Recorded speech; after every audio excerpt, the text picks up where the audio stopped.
The following half-hour show is a paid political program and is not endorsed by this station, management, or staff. The following program is sponsored by Excalibur Insurance Management Services.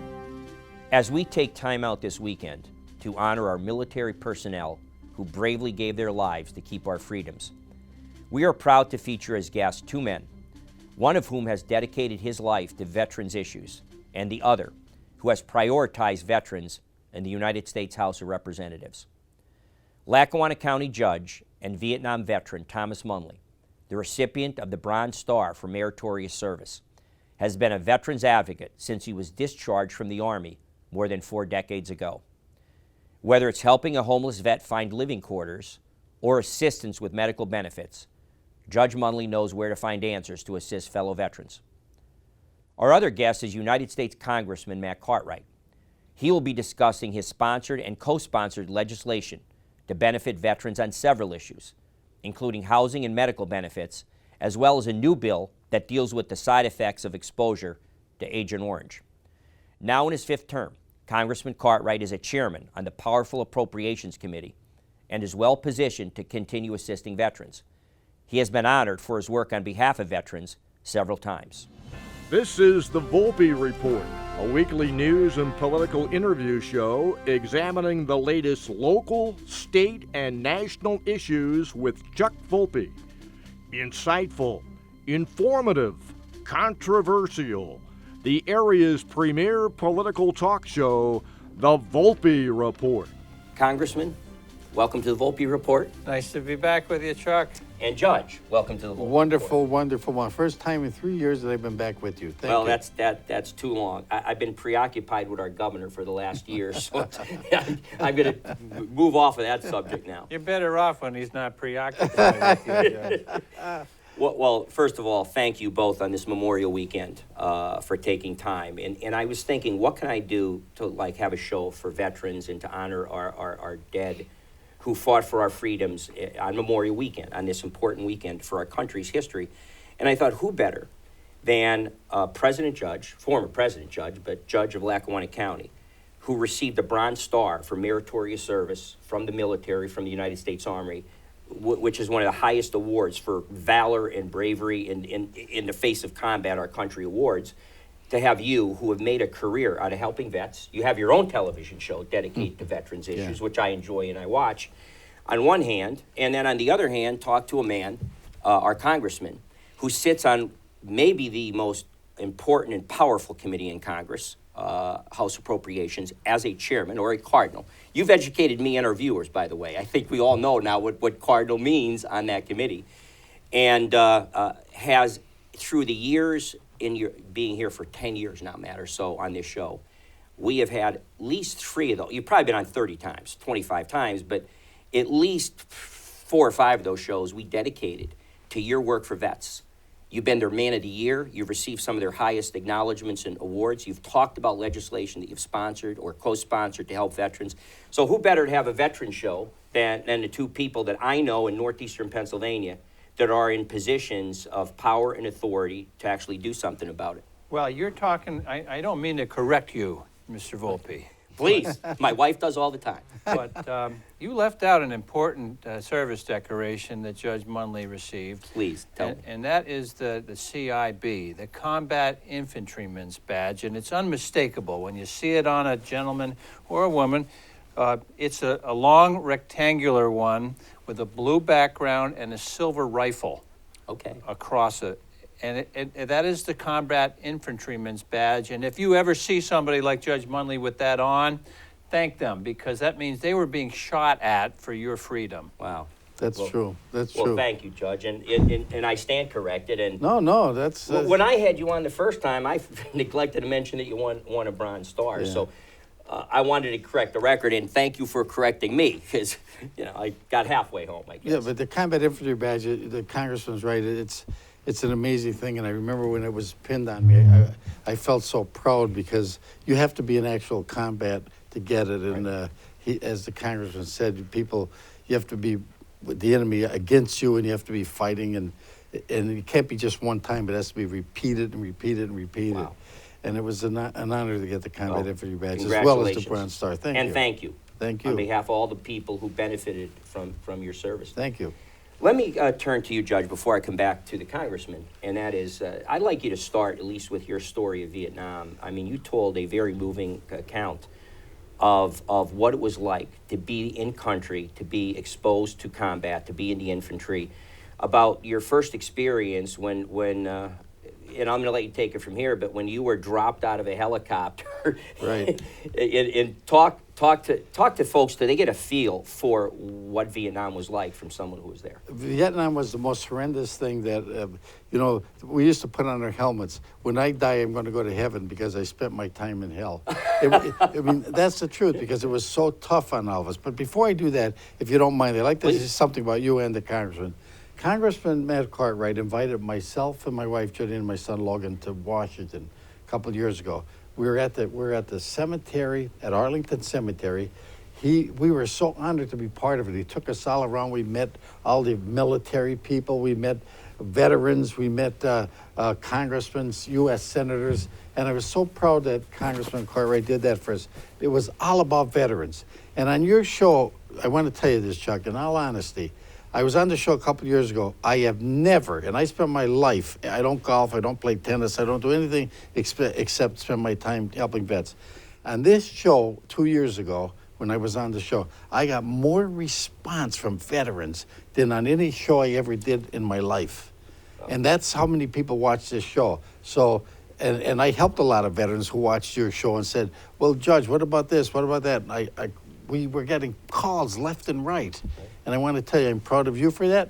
I'm proud of you for that, Congressman. I never forget that time you and the family came down because it was the culmination of a years-long effort that Congressman Mark Amadei from Nevada, Republican from Nevada, and I got together. And it all started from a helicopter pilot in Vietnam. That's right. Named Moon Mullen. And he lives in Mount Pocono. Okay. And he was an Army helicopter pilot during Vietnam, and he was pushing to get a monument. You know, it's a very difficult thing to get Arlington National Cemetery to put in a new monument because they say they can't do it for every unit or every little group. But I said, wait a minute. This is a monument about the size of this desk here that honors Vietnam War era helicopter pilots and crew who died. This is Memorial Day. We're talking about our war dead, right. The ones who died in Vietnam, and there were 5,000 of them. Right. Fully 10% of the KIAs that we suffered in Vietnam were helicopter pilots and crew, and we got that. It took forever, but we got it through.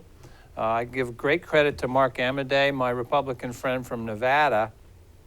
We got it in. It is the most beautiful marker, isn't it, Judge? It's beautiful. An image of a helicopter right on it and shades of blue. It's really nice. And it's about 150 feet from the great amphitheater there at Arlington. And Judge, you remember, we filled that place up. You couldn't even move in the place, Chuck. That's how crowded it was. I mean, I was so amazed looking at all the people all over the place. There wasn't one place available to stand, never mind sit. Wow, you must have been proud. I was so proud. We had about 1,800 Vietnam War era helicopter pilots. They were there in their black hats, with the scrambled eggs. That's right. That's right. And unmistakable. And there wasn't a dry eye in the crowd. There was not. And believe me, the tears were rolling down my face. I was amazed. And I said, how nice of the Congressman to think of me to allow us to go there just to be part of it. Well, that was never forget it. How many rides did you get on helicopters in Vietnam? I would say I was on a helicopter maybe 40 times going from one hot area, they call them hot zone, to another, about 40 times. Wow. Yeah. They were tough. One time before they put us on the helicopter, I'll never forget it. I don't want to. No, we want. This is what I want our viewers to hear. One time before they put us on the helicopter, they send a minister out to talk. There was about 7 of us that were getting on a couple helicopters, right. And we were going into a bad zone, and this guy came out to talked to us, a minister. He said, hey, look, we love you guys. You know, you're American soldiers. You know, you're going to get on this helicopter and go into a bad area. There was just only 7 or 8 soldiers at the time. And I'll never forget one guy named Vern. I can remember his name. His first name was Vern. He said, because we figured, oh my God, why are they sending a minister out to talk to us? Is it going to be that bad? and this guy Bernice said to me, he said, Tom, there ain't no bullet made yet that's going to kill me. That's what he said. And we went to the area. There was nobody there. Wow. I know there were areas that when you were dropped off, other times they were there. Yeah, they were there. Yeah. Talk about your first experience. I know you did a few years ago on the show, but it's worth hearing again, because what you felt, the anticipation, the concern, the trepidation, the nerves of being put in your first time, literally, were you exposed to? Well, I was the only soldier going, besides the machine gunners on the helicopter and the pilot, I was a soldier going out to meet my group. They send me out to this area way far away from civilization. And we're about 2 feet off the ground or 3 feet, I don't know. And the helicopter pilot said to me, the machine gunner said to me, get off the helicopter. And I said, well, land the helicopter. I said, get off the helicopter. Because I was a new soldier. I was in country one day. So they pushed me off the helicopter because they didn't want to land, probably figuring, you know, there might be a mine or something. An ambush? Yeah, or an ambush. They pushed me off. And the amazing thing about it, when they pushed me off the helicopter, I was all by myself. And all of a sudden, about 10 seconds later, all these guys start coming out of the bush area with bandanas on their heads. The Viet Cong, what you would suspect. Yeah, that's right. But it was an amazing thing that just to be part of that experience. And one thing I want to say, Americans in this war, we took care of each other. You know, I would love you. I would love the congressman. We took care of each other, and we tried to get home alive. And that's it. Unfortunately, as the congressman said, 50-some thousand Americans did not make it. Yeah. And that's what Memorial Day is all about. Taking care of these veterans who never made it home. I love every family and every one of them to this day. You know, Chuck, another thing we didn't talk about is another thing Judge Munley came up with, and that was the Veterans Court in Lackawanna County. And it was a football he immediately handed off to Judge Mike Barrace, who has done a phenomenal job. These two judges, Munley and Barrace, they put together this Veterans Treatment Court, and it was the first one in Pennsylvania. And I was down in Philadelphia yesterday at the Veterans Treatment Court graduation in downtown Philadelphia. President Judge Dugan of the Philadelphia Municipal Court presided over the graduation of 15 graduates of the Philadelphia Veterans Treatment Court. And I gave the keynote address, and I gave due deference to Judges Munley and Barrace because we were the first in northeastern Pennsylvania to have those courts. Your brainchild, Judge. Yes. And talk, Judge, about, before we go to our first break, I don't know much about Veterans Court. I'm sure most of our viewers haven't even heard the term. So it was your brainchild, and what is Veterans Court? A lot of vets have post-traumatic stress disorder. Of course. And unfortunately, they commit crimes. Now, we don't let veterans into a veterans court, if they commit a serious crime. But if they commit a crime that's not serious, I mean, every crime is bad, but some are not serious, some are serious. So rather than put them in jail, let them have a chance to get counseling, to get some mental health treatment. Let them have a chance to talk to people, and that's what we did. And Judge Barrace is doing a great job with it. He is handling these veterans. They're not going to jail, and most of them do not commit crimes again. That's a wonderful because service. They get mental health treatment, and a lot of times, veterans can't get jobs. A lot of them, they're homeless. What do you think? What do you think about you and the congressman? I talked to the congressman about this before. You see a veteran who's out on the street. Go on under the Mulberry Street Bridge, which I've seen, and it's sad. There's veterans under there that don't have a place to live at night. Those vets not only were exposed to dying for their country in an immoral war that was fought for all the wrong reasons. And I agree with you on that. It was based on ignorance. I've said it from day one. Well, let's start with the concept, if you're a combat vet, when you're hearing from your leadership and your generals, that you're fighting a war of attrition, which means I'm expendable as long as more of them get killed than me, and that's how, so there's that. Then you come back to the country, and you're spat upon, and you're protested, you're called baby killer. So that's coming back with potential post-traumatic stress from that event in Vietnam to more stress from protesting college students and hippies in the later 60s and early 70s.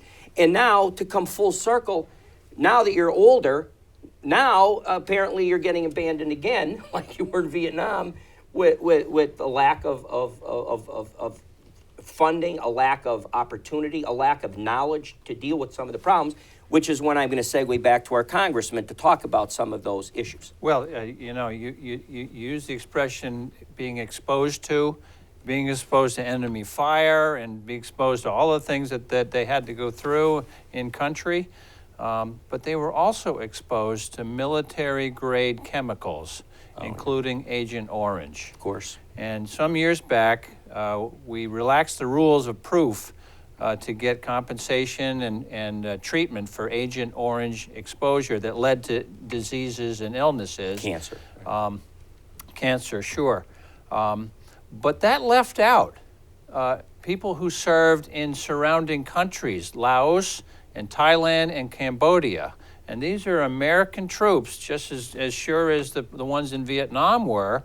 And they were in the same effort, and they were exposed to Agent Orange as well. Just a couple of weeks ago, I introduced a new bill, and it got attention from the Veterans Affairs Committee in Congress to level the playing field so that the people who served in Laos and Thailand and Cambodia can also receive the same presumptions and ability to access compensation from the VA system for exposure to Agent Orange and contracting diseases. Wow. I expect that to pass. I think it's very popular. Good point, Congressman. And I was exposed to Agent Orange myself, so I know what all the diseases I have now are because of that. Right.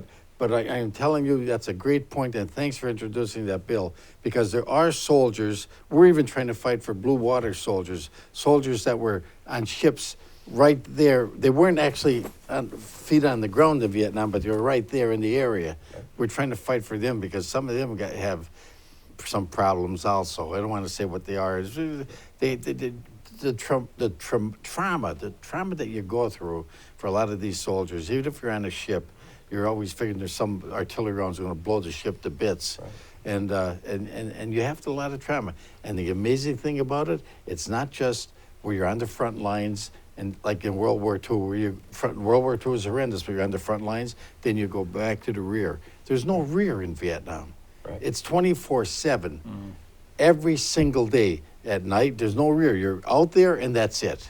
Right. And a lot of soldiers have breakdowns. And I saw a soldier right next to me have a breakdown over that. Remember, Congressman Cartwright asked me to tell the story if I could do it about. Please. I was lying there, and I was lying there next to another soldier, and because your feet get so wet, you have jungle rot on all your body, your whole body. Right. Because your whole body's jungle rot. So we take our shoes and socks off. And I was lying down. I was using my helmet as a pillow just to lie down, close my eyes. And the guy next to me he pushed me on the side, and he said to me, Tom. And I said, what? He said, look at the rat nibbling at my toe. And I swear there was blood going down his toe, and he didn't move his foot. Wow. Now, how can you say to yourself, that's not possible? Yeah. Like, if I see a mouse in here, I'll probably run off. I'll probably run I'd be away. right behind you. Yeah. But there was a big rat was nibbling on his toe, and I said, move your foot. He said, look at him. He's probably hungry. That's what the guy said. Wow. That's what the guy said. That sounds like it could have been the movie Apocalypse Now. Yeah, right. I said the poor fella he just cracked up, and I said, welcome to Vietnam. That's it. Wow. We'll be back after these messages. Good morning. My name is Lieutenant Colonel Joe Albert, U.S. Army retired. I'm here today to invite you to join our annual Memorial Day program tomorrow morning, Monday, May 31st, at Scranton's Cathedral Cemetery, Orem Street in Scranton. Our program this year includes musical interludes by Scranton's own Paulette Costa, honors performed by the Northeastern Pennsylvania Marine Corps League Honor Guard, Boy Scouts, and a special speaker, a Gold Star child. A Gold Star family is a special family. They identify a member who has died in defense of our country. Our guest had a father who was killed in Vietnam before he was born. The father never knew he had a son, and the son never knew he had a father. Tomorrow, Memorial Day, is a special day here in America. It's not a holiday to buy cars or shop for furniture, but a day of remembrance of those family and friends who served in the forces of the United States. To join us tomorrow, please, at 11 o'clock, and remember those who are gone but not forgotten. We thank Chuck Volpe and the staff and management here at Wolf TV for their support and encouragement for tomorrow. Thank you, and God bless America. Welcome back. Again, we're here with United States Congressman Matt Cartwright and Judge Tom Munley, talking about, on this Memorial Weekend, with reverence and remembrance of those that fought and died, and those that still suffer from that service, which gets to now, Congressman. Talk about, first of all, some of what you've been acknowledged for by the veterans, and then some of the issues that you've worked on specifically for them. It's a pleasure to stick up for veterans in the Congress.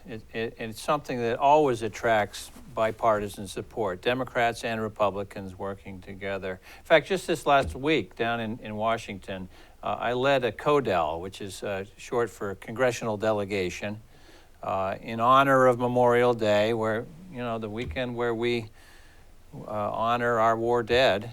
And Arlington National Cemetery has 400,000 interments there. Wow. And they still have 3 a day. But one thing they don't have is the Tomb of the Unknown Soldier is inaccessible right now because of COVID. Right. They don't want crowds. So for the time being, we couldn't get in there. So we were kind of scratching around about, what else can we do? I wanted to lead the delegation over to Arlington to note Memorial Day. And here's what we came up with. There was a World War I veteran named Corporal Frank Buckles.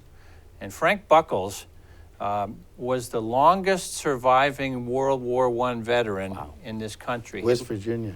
Yeah, West Virginia. I know about How much? 100 and what was it? 110, Oh, Chuck.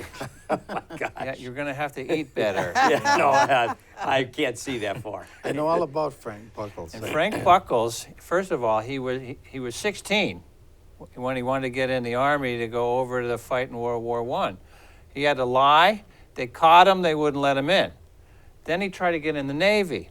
He lied. That wasn't a problem. They found out he had flat feet. They wouldn't take him in the Navy. So he went back to the Army. Somehow he got into the Army. He goes over there and he fights, and he came back, but he stayed in the Army. And Frank Buckles was still in the Army and was stationed in the Philippines when the Japanese attacked Pearl Harbor. And he became... they were overrun in the Philippines, of course, and he became MacArthur left for a time being. Right. Yeah. He became a prisoner of war of the Empire of Japan, which was not good. If you think Vietnam stories are tough, Judge, Right. that was he lost over 50 pounds, and he didn't have it to lose. So you think of the suffering and the privation that Buckles went through. He survived it, and he came back to the United States. And he lived to 110. And when he was about 105, some reporter asked him, Corporal Buckles, how'd you manage to live this long? What are your secrets for longevity? And he said this. He said, well, when you start to die, don't.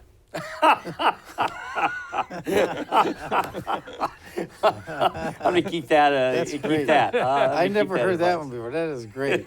So I led this delegation where there were 21 of us, and we went over to the eternal resting spot of Frank Buckles, and we laid a wreath. Congressman John Rutherford, my Republican friend from Florida, and a former sheriff. Okay. We're both on the House Appropriations Committee, so we see a lot of each other. He and I laid the wreath at the headstone of Frank Buckles. Frank Buckles. Yeah. You know, I want to tell you this on your show because, like, it's Memorial Day, and I'm so honored that you and the congressman are doing this.